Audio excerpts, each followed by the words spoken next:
नमस्कार, साथ की बड़ी बात में स्वागत है आप सभी का। मैं हूं आपके साथ श्रवण तंबोले। बुलेटिन की शुरुआत करते हैं बड़ी खबर के साथ। सीएम भूपेश बघेल आज बलरामपुर और दिल्ली के दौरे पर रहेंगे। बलरामपुर दौरे के बाद सीएम भूपेश बघेल दिल्ली के लिए रवाना होंगे।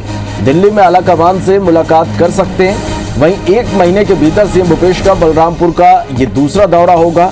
संत गैरा गुरु समाज के कार्यक्रम में सीएम शामिल होंगे। 7 जिले के लोगों के साथ सामाजिक बैठक में भी शिरकत करेंगे सीएम। झारखंड से भी समाज के लोग सामाजिक बैठक में शिरकत करने पहुंचेंगे।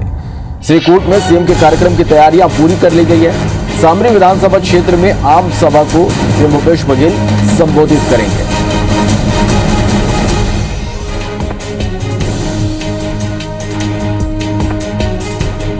तो सीएम भूपेश बघेल आज बलरामपुर और दिल्ली के दौरे पर रहेंगे। बलरामपुर दौरे के बाद सीएम भूपेश बघेल दिल्ली के लिए रवाना होंगे। दिल्ली में आला कमान से मुलाकात कर सकते हैं। वहीं 1 महीने के भीतर सीएम भूपेश बलरामपुर के दूसरे बार दौरे पर रहेंगे। संत गैरा गुरु समाज के कार्यक्रम में सीएम शामिल होंगे। 7 जिले के लोगों के साथ सामाजिक बैठक करेंगे और इसके बाद झारखंड में भी समाज के लोग सामाजिक बैठक में शिरकत करने पहुंचेंगे। श्रीकूट में सीएम के कार्यक्रम की तैयारियां पूरी कर ली गई है। सामरी विधानसभा क्षेत्र में आम सभा को भी सीएम संबोधित करेंगे।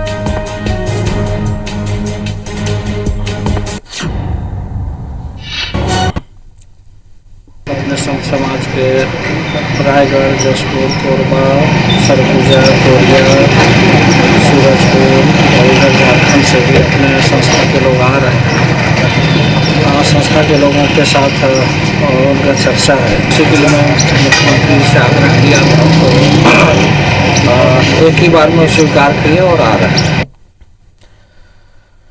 चलिए, आज गुजरात के दौरे पर रहेंगे गृह मंत्री। 3 दिनों के गुजरात दौरे पर रहेंगे गृह मंत्री ताम्रध्वज साहू। सुबह 8:25 पर रायपुर से दिल्ली के लिए रवाना होंगे। दिल्ली से शाम 7 बजे गुजरात के लिए रवाना होंगे।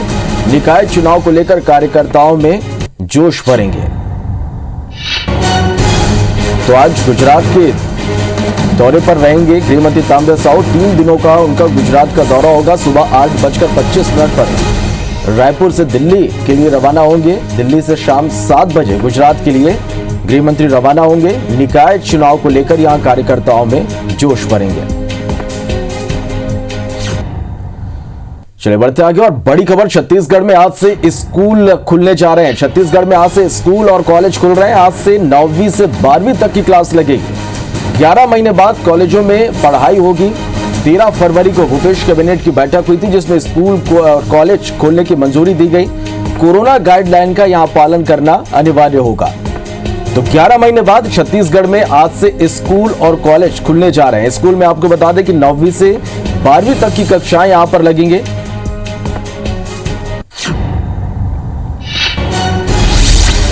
चलिए, तो आज छत्तीसगढ़ में क्या कुछ खास होगा यह जानने के लिए सीधा रायपुर का रुख कर लेते हैं। राजेश राज हमारे संवाददाता हमारे साथ लाइव जुड़ गए। राजेश, सबसे बड़ी खबर कि 11 महीने बाद आज स्कूल खुलने वाले। इसके अलावा राजनीतिक हलचल की हम बात करें, छत्तीसगढ़ में आज क्या कुछ खास होने वाला है?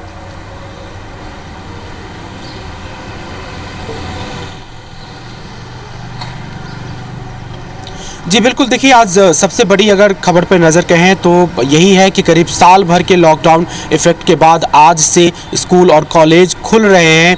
हालांकि स्कूलों में छात्रों का आना जाना पहले शुरू हो गया था क्योंकि 10वीं और 12वीं के प्रैक्टिकल एग्ज़ाम चल रहे हैं, लेकिन सरकार में कैबिनेट की मुहर लगने के बाद आज से 9वीं और 12वीं की कक्षाओं को भी लगने की अनुमति दे दी गई है। कॉलेज और विश्वविद्यालयों में भी कक्षाएँ लगनी शुरू हो जाएंगी। आज महत्वपूर्ण बात करें स्कूल को लेकर के तो रायपुर जिला शिक्षा अधिकारी आज एक मीटिंग करने जा रहे हैं सभी गवर्नमेंट जो स्कूल है उनके प्राचार्यों की, और ये तय करेंगे कि किस तरह से कोरोना गाइडलाइन का पालन करते हुए सरकारी स्कूलों में कक्षाएं लगाई जाएं। चूँकि 9वीं से लेकर के 12वीं तक के बच्चों के आने की बात है, बाकी जो क्लासेज रहेगी बंद रहेगी, तो उन क्लासों का इस्तेमाल किया जा सकता है और थोड़े थोड़े स्टूडेंट्स को वहाँ पर बिठा करके किया जा सकता है।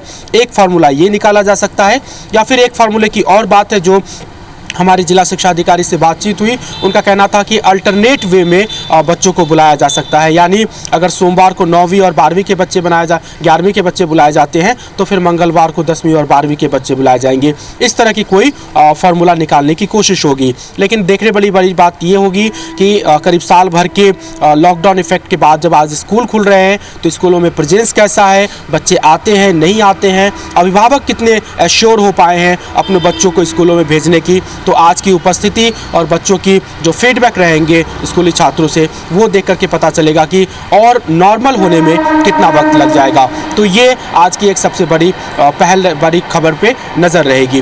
दूसरी बड़ी बात जो राजनीतिक गलियारों से है उसमें प्रदेश के मुख्यमंत्री भूपेश बघेल आज एक बलरामपुर में सामाजिक कार्यक्रम में शिरकत करने जाएंगे। तो रायपुर से करीब 10:30 बजे वो बलरामपुर के लिए रवाना होंगे और फिर वहाँ से 2-2:30 बजे लौट करके आएंगे, फिर वो दिल्ली जाएंगे। तो इस पे नज़र रहेगी कि वो किस तरह की गतिविधियां सामने आती है। इसके अलावा जो प्रदेश के गृह मंत्री है ताम्रध्वज साहू, वो गुजरात नगरीय निकाय चुनाव के प्रभारी बनाए गए हैं, तो वो भी आज यहाँ से रवाना होंगे। संभवतः माना जा रहा है कि वो आज सुबह में 8:30 बजे यहाँ से रायपुर से दिल्ली जाएंगे और फिर दिल्ली से कुछ निर्देश लेकर के वो गुजरात जाने की खबर है। तो इस तरह की रहेंगी, चूँकि गुजरात तो सबसे महत्वपूर्ण रहेगा खास करके कांग्रेस के लिए भी, क्योंकि उनको जो सबसे बड़ी राजनीतिक टक्कर चुनौती मिली वो गुजरात के नेतृत्व से ही मिली और अब गुजरात में नगरीय निकाय चुनाव है। तो यहाँ के मंत्री वहाँ जाकर के यहाँ किस तरह से चुनाव जीते हैं ये फॉर्मूला वहाँ के कांग्रेसी कार्यकर्ताओं को बताएंगे और बताएंगे कि किस तरह से गुजरात में भी विजय का पताका फहराया जा सकता है। तो ये कुछ बड़ी खबरें आज प्रदेश की है। राजेश, और इन तमाम खबरों से जुड़ी हर एक अपडेट लगातार हम दर्शकों तक पहुंचाएंगे। फिलहाल के लिए बहुत शुक्रिया आपका इस पूरी जानकारी के लिए। बढ़ते आगे छतरपुर से बड़ी खबर, जहां 3 दिन में 4 मौतों से हड़कंप मच गया है। जहरीली शराब पीने से मौत की आशंका यहां पर जताई जा रही है। 2 लोगों की गांव और 2 की अस्पताल में मौत हुई है। एक व्यक्ति की हालत गंभीर है, अस्पताल में उसे भर्ती कराया गया है। कलेक्टर एसपी डीआईजी ने गांव का दौरा किया है। हरपालपुर थाना इलाके के परेथा गांव की यह घटना है। तो छतरपुर से बड़ी खबर, जहां 3 दिन में 4 मौतों से हड़कंप मचा हुआ है। जहरीली शराब पीने से मौत की आशंका यहां पर जताई जा रही है। 2 लोगों की गांव में और 2 लोगों के अस्पताल में मौत हुई है। एक व्यक्ति की हालत अब भी गंभीर बनी हुई है, अस्पताल में भर्ती कराया गया है जहां उपचार जारी है। कलेक्टर एसपी डीआईजी ने गांव का दौरा किया, लोगों से बात की। हरपालपुर थाना इलाके के परेथा गांव की यह घटना है। तो छतरपुर से बड़ी खबर, जहां 3 दिन में 4 मौतों से हड़कंप मचा हुआ है। जहरीली शराब पीने से मौत की आशंका यहां पर जताई जा रही है। 2 लोगों की गांव में ही मौत हुई। 2 लोगों को उपचार के लिए अस्पताल में भर्ती कराया गया था जहां उनकी मौत हुई है। एक व्यक्ति की हालत अब भी गंभीर है।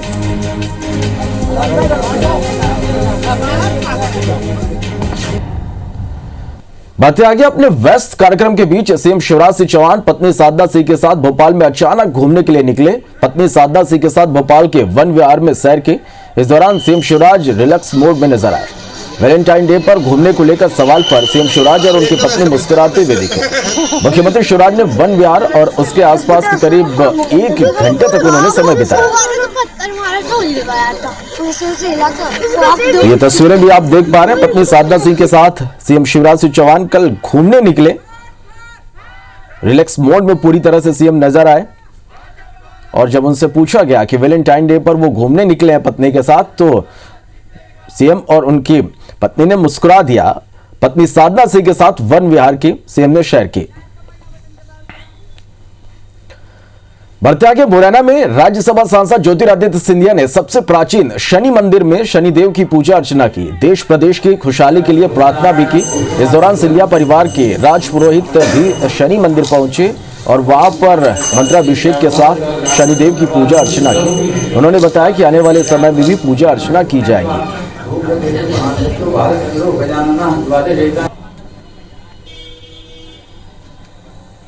तो प्राचीन शनिदेव मंदिर में ज्योतिरादित्य सिंधिया ने पूजा अर्चना की। देश प्रदेश की खुशहाली के लिए उन्होंने प्रार्थना की।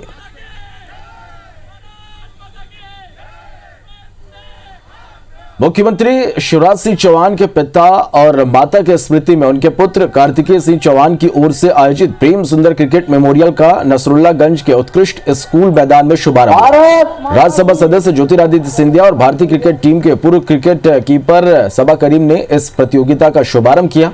इस मौके पर अतिथियों ने सभी खिलाड़ियों का उत्साहवर्धन किया।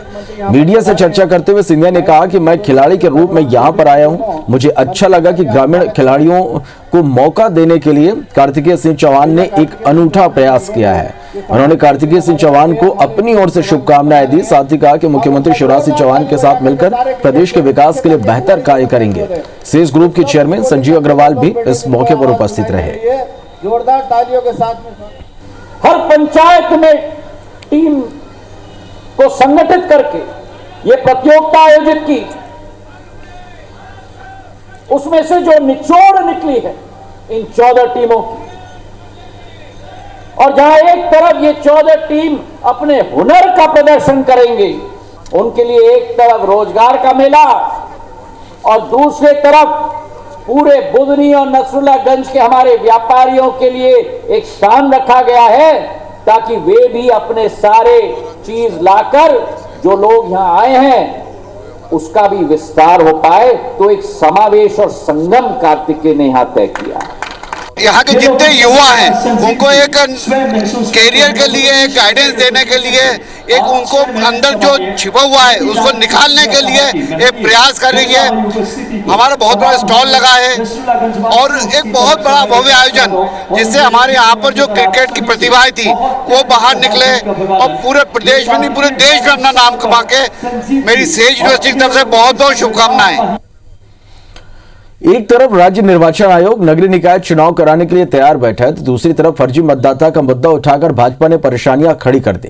अब वोटर लिस्ट में फर्जी मतदाता और वास्तविक मतदाता के मुद्दे पर भाजपा कांग्रेस आमने सामने है। राज्य निर्वाचन आयोग ने 3 मार्च को मतदाता सूची के अंतिम प्रकाशन की तारीख घोषित कर दी है। 8 फरवरी को मतदाता सूची का प्रारंभिक प्रकाशन किया गया था, जिस पर लोगों से 15 फरवरी तक दावे आपत्तियां मांगी गई। भाजपा ने आरोप लगाया कि कांग्रेस ने सरकार में रहते हुए मतदाता सूची में गड़बड़ियां की थी। वहीं कांग्रेस नेता और चुनाव कार्य प्रभारी जेपी धनोपिया ने आरोप लगाया कि प्रदेश में मतदाता सूची में मतदाताओं के नाम हटाए जा रहे हैं। ये बीजेपी के दबाव में किया जा रहा है और उसका हमें बहुत गर्व है। इसलिए हमने ये मोदी मार्क्स का आइडिया लिया है और उसी के नाम पे, विकास के नाम पे हम वोट मांगते हैं।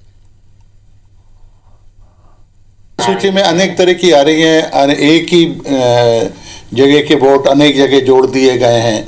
पर्पजली कांग्रेस ने षड्यंत्र पूर्वक ये काम किया है और हमारा कार्यकर्ता उसको ठीक कराने में लगा हुआ है। शुरू से कहना रहा है विधानसभा लोकसभा की सूची को ही आधार बनाना चाहिए, उस पर दावे आपत्ति बुलाना चाहिए। कि मध्य प्रदेश के अंदर भारतीय जनता पार्टी के पदाधिकारी और नेता और कार्यकर्ता सब मिलकर एक ही काम में लगे हुए हैं कि मतदाता सूची नगरीय निकाय चुनाव की है, उसमें कैसे ज्यादा से ज्यादा कांग्रेस विचारधारा के लोगों के नाम काटे जा सके। किसी शासकीय अधिकारी हैं, बीएलओ जिन्हें कहा जाता है, वो भी इनके दबाव में काम कर रहे हैं। इस बात को लेकर मैंने राज्य निर्वाचन आयोग को, मध्य प्रदेश कांग्रेस कमेटी को ज्ञापन दिया है और हमने मांग की है कि किसी व्यक्ति की शिकायत आती है किसी नाम हटाने के लिए, तो बिना सत्यापन के उसका नाम न हटाया जाए। भोपाल से बड़ी खबर, जहां आरक्षक ने फांसी लगाकर खुदकुशी कर ली है। आरक्षक पुलिस लाइन में पदस्थ था। बीती रात की यह घटना है। पुलिस इस पूरे मामले की जांच कर रही है। खुदकुशी करने से कुछ देर पहले पिता से फोन पर आरक्षक ने बात की थी। कमला नगर थाना क्षेत्र की यह घटना है। तो भोपाल से ये बड़ी खबर, जहां आरक्षक ने फांसी लगाकर खुदकुशी कर लिया। आरक्षक पुलिस लाइन में पदस्थ था। बीती रात की यह घटना है। पुलिस पूरे मामले की जांच कर रही है और खुदकुशी करने से कुछ देर पहले आरक्षक ने पिता से फोन पर बात की थी। कमला नगर थाना क्षेत्र की यह घटना है। बढ़ते आगे, राजधानी रायपुर के 2 थाना इलाकों में चाइल्ड पोर्नोग्राफी मामले में 2 आरोपियों को गिरफ्तार किया गया है। गृह मंत्रालय के एनसीआरबी से नवा रायपुर पीएचक्यू में शिकायत मिली थी। इसके बाद तेलीबांधा थाना और मौदापारा थाना इलाके में आईटी एक्ट के तहत मामला दर्ज किया गया था। दोनों आरोपियों को रायपुर के जौरा और मध्य प्रदेश के भिंड से गिरफ्तार किया गया है। साइबर सेल की टीम ने तेलीबांधा थाना के जौरा निवासी संतोष कुमार यादव को गिरफ्तार किया है। दूसरे मामले में मौदापारा पुलिस और साइबर सेल की टीम ने जांच की। इसमें आरोपी जगन्नाथ सुमन ने जयस्तंभ चौक के पास की होटल का वाईफाई यूज कर अश्लील चाइल्ड पोर्नोग्राफी सोशल मीडिया में अपलोड किया था। मामले की गंभीरता को देखते हुए एक विशेष टीम ने भिंड जिले में दबिश देकर 35 वर्षीय जगन्नाथ सुमन को गिरफ्तार कर लिया। फिलहाल दोनों आरोपियों पर मामला दर्ज कर जेल भेज दिया गया है। एक एप्लीकेशन आया था कि बच्चों और महिलाओं से संबंधित पूर्ण फोटो या वीडियो इनके द्वारा सोशल मीडिया पे डाले गए हैं। इस पर से आईटी एक्ट के तहत मुकदमा दर्ज था। इसमें जो तेलीबांधा अंतर्गत सतीश कुमार यादव को गिरफ्तार किया गया है और मोहदापारा में जगन्नाथ सुमन करके इसको भिंड से लाकर गिरफ्तार किया गया। राजधानी रायपुर के बूढ़ापारा गार्डन में 4 साल के नाबालिग से छेड़छाड़ का मामला सामने आया है। नाबालिग बच्चे की मां के देखने के बाद हल्ला मचाने पर वहां आरोपी को पकड़ा गया। पार्क में मौजूद स्थानीय लोगों ने आरोपी को पुलिस के हवाले कर दिया। पारिवारिक मित्रों के मुताबिक देर शाम बूढ़ापारा इलाके में रहने वाली 4 साल की मासूम बूढ़ापारा गार्डन घूमने गई थी। फिसलपट्टी पर ऊपर खड़े आरोपी युवक ने अंधेरे का फायदा उठाते हुए नाबालिग के साथ शर्मनाक अश्लील हरकत करने लगा। नाबालिग ने किसी तरह छूटकर पूरा मामला अपनी मां को बताया। लोगों की मदद से आरोपी युवक को कोतवाली पुलिस के हवाले किया गया। पुलिस को आरोपी ने अपना नाम आशीष भुजाड़े गोंदिया निवासी बताया है, जो नजदीक की एक दुकान में काम करता है। फिलहाल पुलिस ने पॉस्को एक्ट के तहत मामला दर्ज कर आरोपी को गिरफ्तार कर लिया है।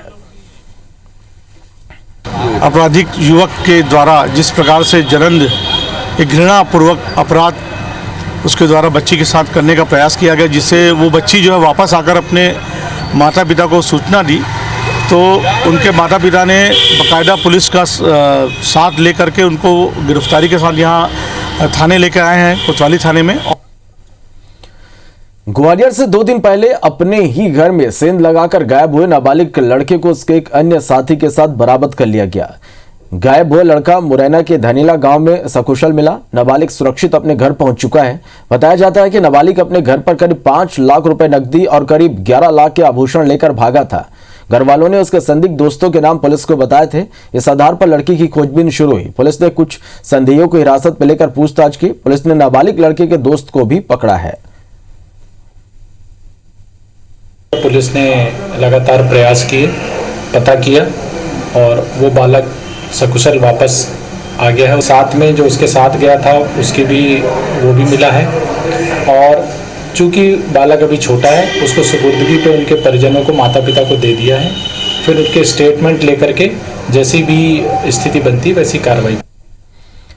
मैनपाट महोत्सव से कुछ ही दूरी पर अवैध शराब का कारोबार हो रहा है। आईबीसी 24 की टीम जब मौके पर पहुंची तो अवैध कारोबार कर रहे लोग शराब की बोतलों को पेटियों में छिपाकर तुरंत वहां से भाग निकले। हैरत की बात यह कि प्रशासन, पुलिस और आबकारी विभाग को भी इस अवैध संचालन की कोई जानकारी नहीं थी। यह अवैध शराब बिक्री मैनपाट से अंबिकापुर जाने वाले मुख्य मार्ग में ही हो रही है। इस रास्ते से प्रशासन की गाड़ियां कई बार गुजरती हैं, बावजूद इसकी इस अवैध संचालन के बारे में प्रशासन को जानकारी ही नहीं थी। 250 रुपये में एक। कहाँ पर दे रहे हैं? यही कहाँ पर? कमलेश्वरपुर। क्या चीज के लिए खोला है यहाँ पर? क्या खुला है? बार क्या खुला है? बाहर खुला है। नहीं, अभी किसी को अनुमति नहीं मिला है और यदि कोई ऐसा है तो उसको मैं यहीं हूँ, जांच करवा लेता हूँ, बंद करवा दूंगा, तो अवैध होगा। देखिए, छत्तीसगढ़ में कांग्रेस की सरकार शराब बंद करने के बजाय शराब को प्रोत्साहित करने का काम कर रही है। हम पहले दिन से बोल रहे हैं और मैनपाट महोत्सव में अवैध रूप से शराब दुकानों का संचालन इसका प्रत्यक्ष उदाहरण है। ठीक रहा होगा इस प्रकार से तो वो इलीगल है। आबकारी डिपार्टमेंट की तरफ से किसी प्रकार का किसी को लाइसेंस नहीं दिया गया है इस टाइप से, तो अगर कहीं बिक रहा है तो वो गलत है और इसके ऊपर संपूर्ण कार्रवाई होगी। दंतेवाड़ा में वैलेंटाइन डे के मौके पर 14 समर्पित नक्सलियों ने शादी की। आदिवासी रीति रिवाजों से विवाद संपन्न हुआ। इस दौरान दंतेवाड़ा एसपी भी बाराती बनकर जमकर नाचे। इसके अलावा पुलिस अफसरों ने भी खूब डांस किया। दंतेवाड़ा एसपी अभिषेक पल्लव ने कहा कि इस आयोजन के बाद प्रभावित होकर और भी नक्सली हथियार और हिंसा को छोड़ मुख्यधारा में शामिल हो।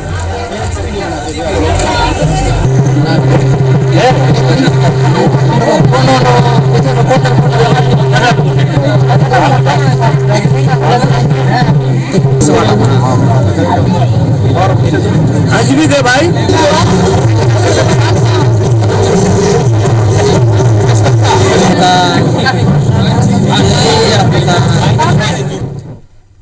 कल नक्सल संगठन में 2013 जुलाई में जुड़े थे। क्यों, कौन से नक्सली नेता के साथ रहे हो? जगदीश मंतू, देवा, सैतु डोकरा, सब निर्मला, रघु डोकरा के साथ। तो अभी शादी किससे कर रहे हो? कौन है लड़की? लड़की अभी उरे नाम की। कहाँ की है? ये गांव की सर। किससे शादी कर रहे हो? कौन है लड़की? कुमली। तो कुमली को पहले से संगठन में थे तब से जानते हो कि अभी जान रहे हो? नहीं, पहले से संगठन में रहते तो शादी हो पाता? नहीं हो पाता। चलिए तो इसी के साथ फिलहाल इस बुलेटिन में इतना ही। आगे देखिए हमर बानी हमर गोठ। नमस्कार।